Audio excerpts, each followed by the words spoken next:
So I wanted to do something like this.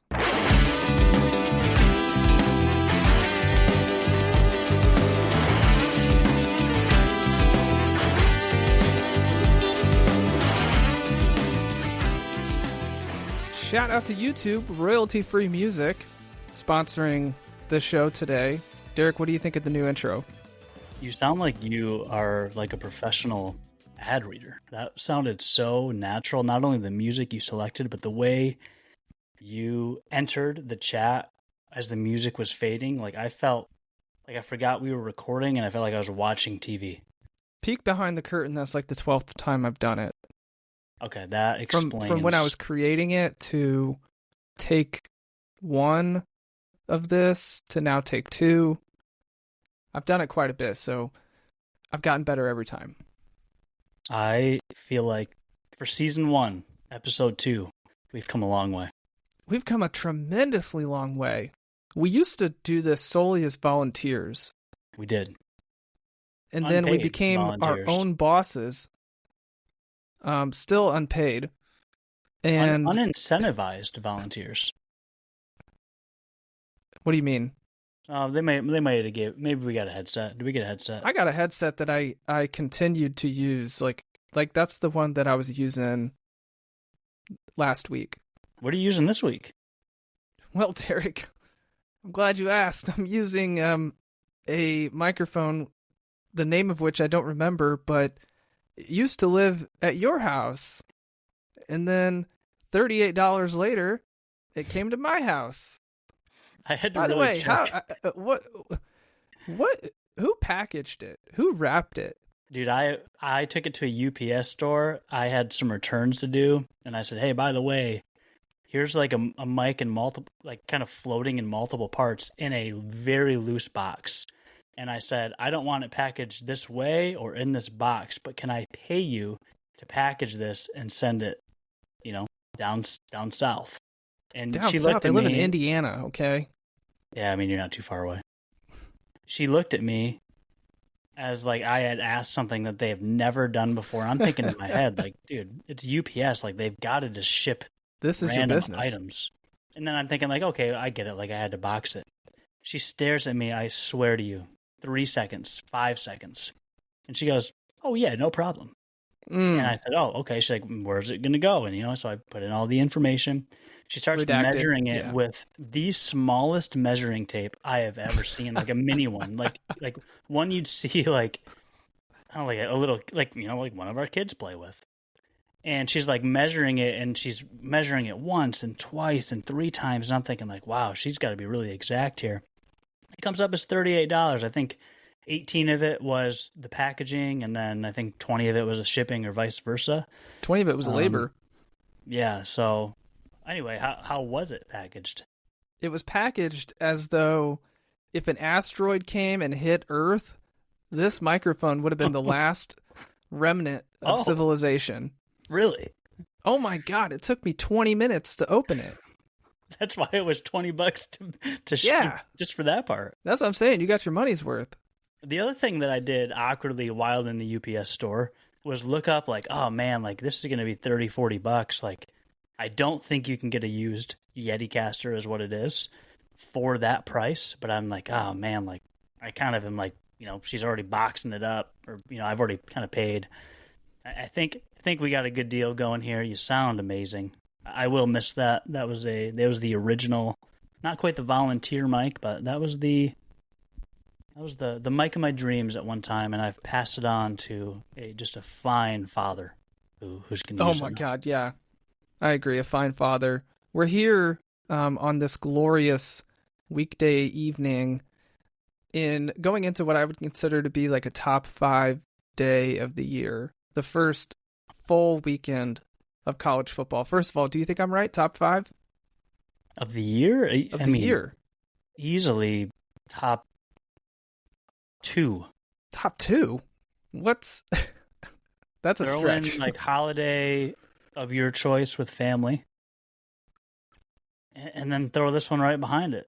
Okay. And I'm okay. Like, maybe it's a milestone year, a 5-year anniversary, 10-year anniversary, sibling getting married, parent turning 75, you name it. That's an odd But one, but yeah. I'd say, what is that? What's 75? I know 50 is obviously your golden years. Is 75 called anything? That's Death's Door. Okay. Yeah. I don't know that. That's just what I would call it. For me this year, top 2 is crazy. I mean, I had a kid last year, so I'm allowed to say that. It was only year 7 of marriage. Not like it's not cool. Just, it doesn't really have a ring to it. I got you. Yeah. I'm saying top 2 this year for sure. Okay. All right. It is a tremendous weekend of college football. I'm going to run through a little bit of a list here. Because remember last week we talked about how, as new dads, do we consume as much college football as we can while still fulfilling our parenting duties and not having child protective services called. True. So Texas, Ohio State is the marquee matchup this week at noon. You roll down a little bit, and I'm really interested in Alabama, Florida State. That's 3:30. You get Michigan plays at 7:30. And then I know I'm missing LSU Clemson, which might be, I can't find it. I think LSU Clemson play. Those are all the Saturday games. Is it? I could do the old Control F. LSU Clemson is 7:30, same time as Michigan. Okay, good call. Yeah. And then Sunday, Notre Dame, Miami is one of 2 games. And then Monday, normally wouldn't be all that interested in TCU, North Carolina, but it will be Bill Belichick's college debut. So there's and his built-in 21-year-old girlfriend intrigue. On the sideline. Is she 21 yet? I hope so, but she might not be. All right. Well, so of the ones I went through and any others that you might want to catch, I mean, what's the move here? How are we watching college football on Saturday? So, first off, I'm very thankful you rattled off the games because outside of Ohio State, Texas at noon and LSU Clemson, which I was pretty sure was a game, as a newer dad than you, as excited as I am, I've not looked at much more than those matchups. Like, I knew that there'd be a Sunday game. I knew that there'd be a Monday night game. Couldn't tell you who was playing in those games. So I appreciate you because now I was always excited. Still a top 2 year, which really says something, right? Top 2 week of the year. I didn't even know all the matchups. I am going to spend my Saturday watching game day probably, or maybe check out, big noon kickoff. I know there's the whole Dave Portnoy stuff now, or is he allowed Don't in the give him stadium? the ratings. Is he not? I'll probably watch both, maybe multicast. And I'll definitely tune in to Texas, Ohio State. We'll be able to watch that whole game, and then I think I'm going to have to head to Ann Arbor around then. So I will miss probably the 3:30 slate. I will, obviously, even if I was watching it at home, would probably mostly be focused on Michigan. And so, yeah, I think for me, just locking in on that top 3 matchup and hopefully going to have a good night at the Big House. And, yeah, then hopefully a relaxing Sunday. And I do love the NFL, but I love this weekend because you get, you can call marquee matchups even with Monday night because it's Bill Belichick's first. I think it's awesome to have not only a full day of games, but a Sunday and a Monday. Just that's what it makes it such a special weekend. So I forgot that you live a little different life than I do. You're going to the game Saturday night. You have season tickets, correct? I do, yes. Okay. Totally forgot about that. I think the move for me is I'm gonna have to spend Saturday morning probably not watching much of a college game day at all. I might turn it on at some point, but I don't think I'm gonna have any more than 15 minutes to maybe just sit there and watch it. I'm okay with that.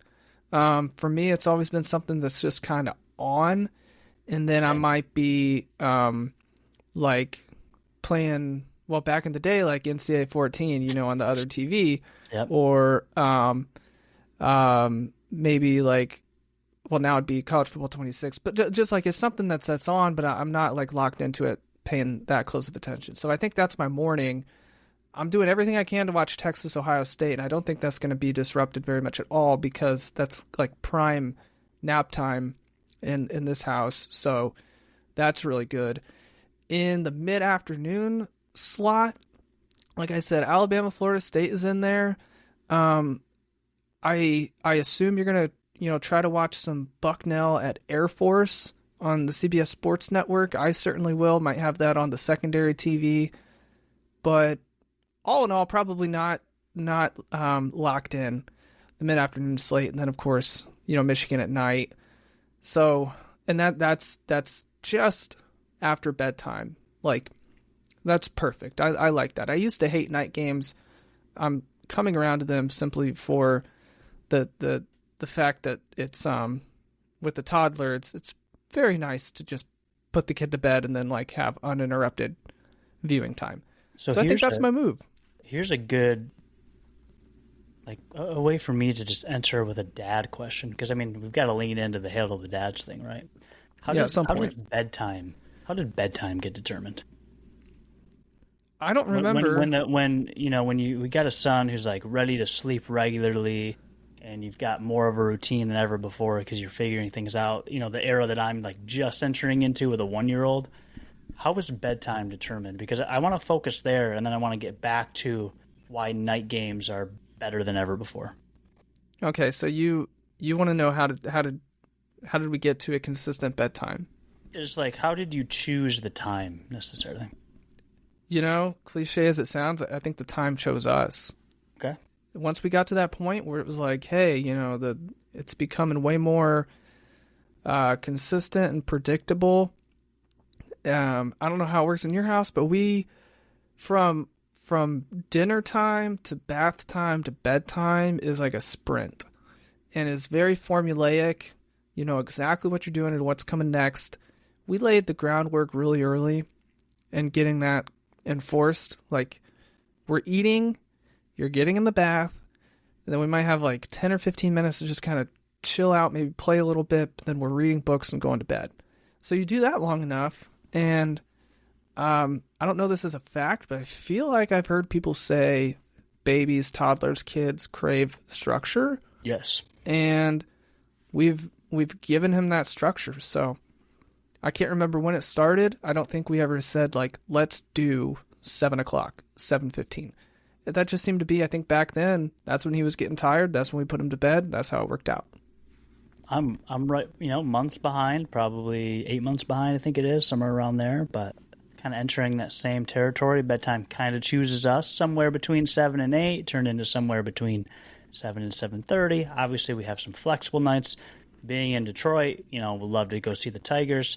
Sometimes the Tigers play late. Sometimes they play at 6:40. 6:40 is a great first pitch because when you live close enough to go, and it's not like Tigers games are outrageous still, it's not a playoff game, you can go catch a decent amount of a game and make it back when you live, 10, 15 minutes away. But I think getting back into the night games, I kind of like, last season for me was a newborn right before the season started. There was no bedtime. You were, no, you're sleeping just in when hell. the baby sleeps. I missed out on a lot of good football, I'm sure. But, you were kind of in the trenches. And I just had this realization this week, actually, with a night game. And there were people kind of like grumbling that I know, like at work, and like, I don't like night games. I don't go to night games. Too late, too crazy. Everyone's tailgating all day. And I'm thinking like either going to the game or watching. Going to the game, I'm not missing much because my little guy's sleeping. Watching the game at home, you can kind of relax after 7:30, 8 o'clock because you don't have to worry about all of the craziness and the busyness. And it's all fun stuff, right? Like being a dad is awesome. But the fact that I can think of like, oh man, I hope there's another night game that I can just sit back, watch, and enjoy. Or on a day where I'm not going to Michigan Stadium, just like be able to enjoy a night slate of games, because there are some weeks that have, lower tier college football matchups than others. But you can guarantee at least every week of the season, it feels like there's at least one primetime game that's going to be worth tuning into. And so I'm kind of on I'm hoping for good noon games and good night games, because For me, I think afternoons are going to have to be, dedicated full time being a dad, prepping dinner, doing the whole routine. And so I might miss some good 3:30 games this year, which I think is the primary CBS slot, at least for the Big Ten. I think you're right. Yeah, that's going to be a tough one to get to when they pop up. I want to talk about our expectations for Michigan. That's why we're here after all. But quickly, one thing that if you haven't dealt with it yet, you certainly will. And it's that you have these evenings where you're like, oh man, it's so good to just kind of sit here and relax and like get to do what I want to do. And as long as it's a weekend, like, got to work the next morning. Next thing you know, it's 10:30, 11 o'clock. And you're like, my kid gets up at 6, doesn't he? Oh my God. Oh yeah. So that's, I think that's like the only drawback to the 7:30 game that inevitably kicks off at 7:45. That's when we'll get into the Big Ten basketball season, and you're seeing all these 9 p.m. games. That's when it's like, even making the choice before a kid, like, do I really need to stay up to watch Michigan Penn State? It's like, yeah, I want to, I should, it's fun, but now it's like, yeah, those games will feel later than ever. So I do agree with you. I think it's awesome, relaxing, kind of quiet, not a kid around, get sleeping, but man, you better get to bed right after that game ends, or it's going to be a rough morning. So Michigan opens against New Mexico. The big early season game is next weekend at Oklahoma. That's already put on the calendar for 7:30 on ABC. I just noticed that.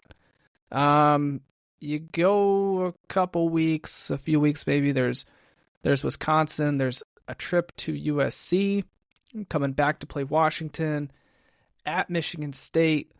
And then you got 3 in a row that I don't think we have to talk about in late August and before you play Ohio State at home. I'm calling this season, I decided 2025. Not 2025. It's the 2020 vibe season. Okay. Because I was so disappointed 80% of the time last season. And then you have these tremendous wins against like even USC you might forget about because it's overshadowed by Ohio State and Alabama. But then there's so many lows and you're just like, what in the world is this program? Like, Jim Harbaugh, please come back and rescue this thing. You've done it once before. Like, where are they going? What's the plan? Then you go get the best recruit you've ever gotten in the history of your program, and he's named a starter officially, a quarterback, and that's just like perfect. You're like, I'm so excited. So rather than like risking that really volatile up and down that I got pretty tired of, I'm rolling with it. So it's the season of 2020 vibe. Do you understand? Am I making sense?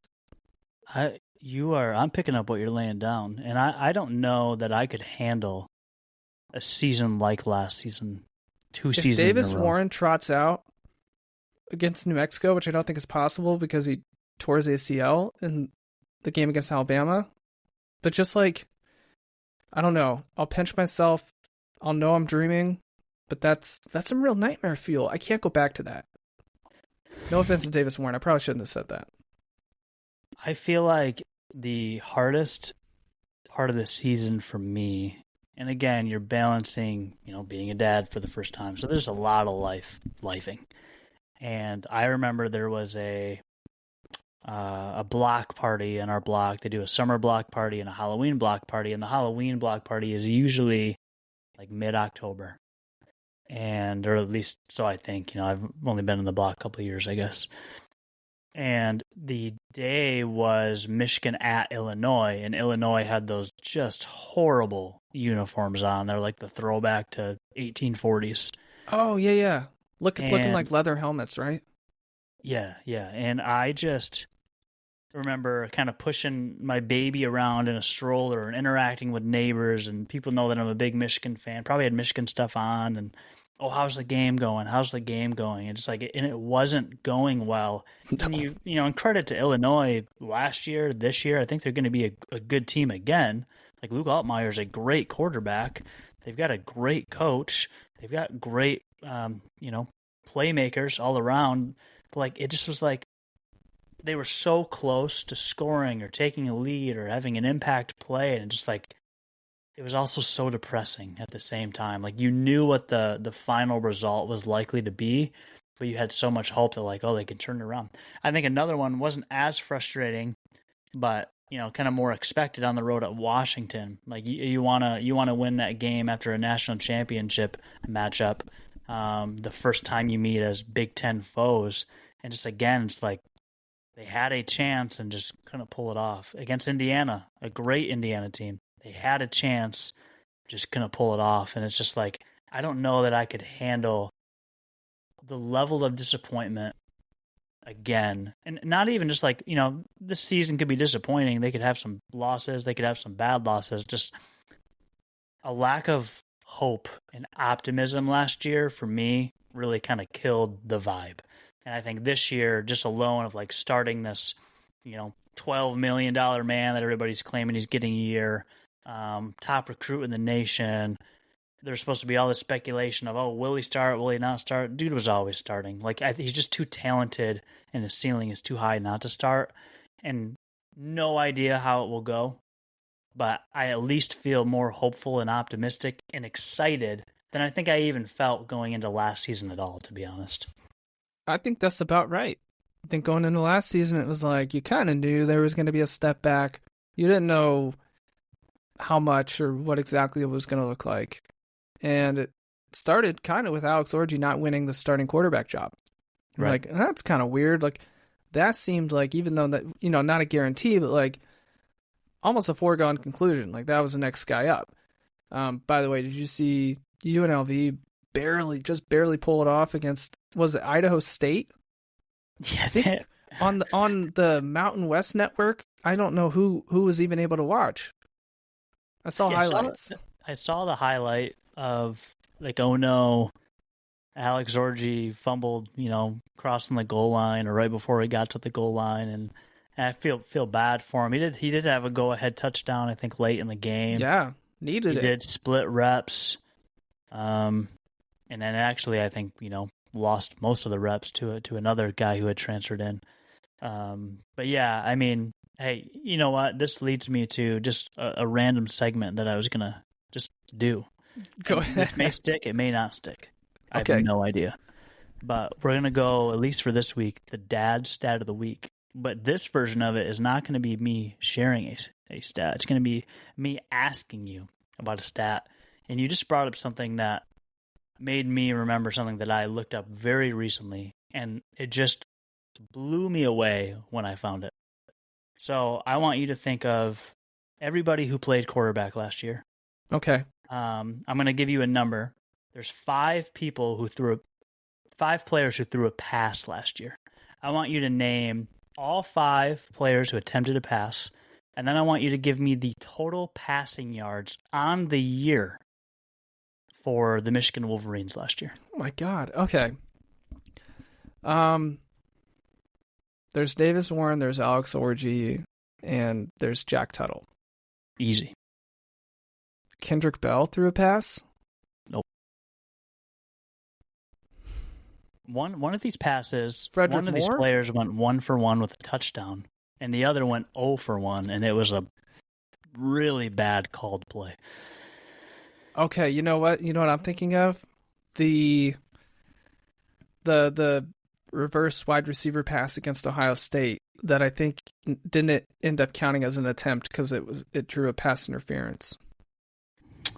I do not believe that's the one. I saw the really bad throw live, and I have never seen more disappointment in a crowd. The touchdown came at home as well, and it was kind of a leak out to the Donovan right. Edwards threw a touchdown. Yep, there's Donovan Edwards. Who threw? I'll give you a scenario. You have Michigan, who's probably already has 4 losses. This will probably be their 5th loss. Maybe it was going to be their 4th. You're against a team who, made it to the playoffs, won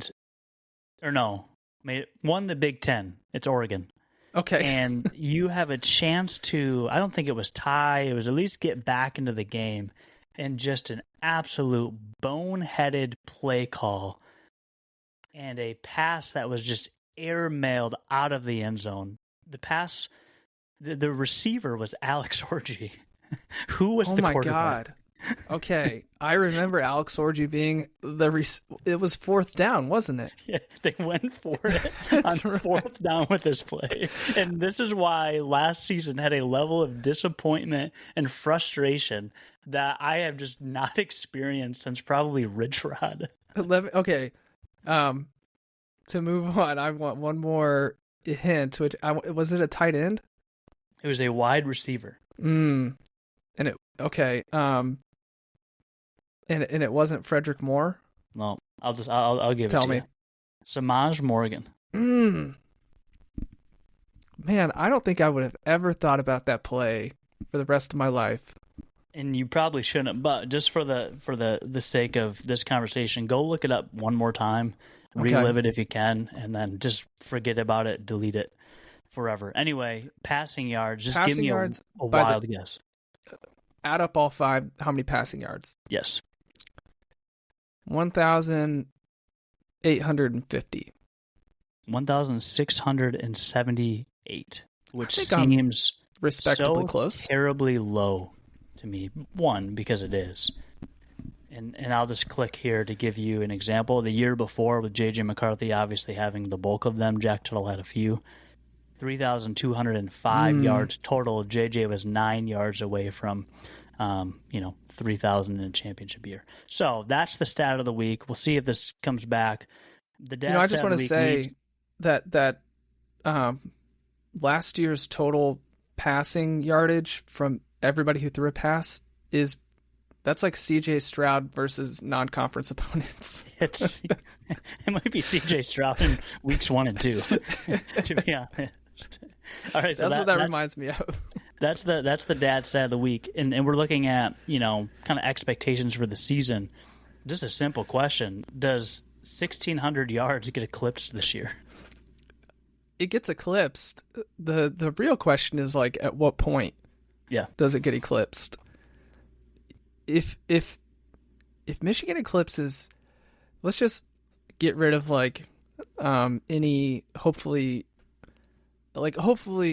Bryce Underwood is starting and playing every game and playing well enough to keep that job, and any other pass attempts are the occasional trick play or garbage time. So let's just say Bryce Underwood, if he can break that 1,600 yard mark, against Washington, Michigan State, that gets you into the back 2/3 of the season.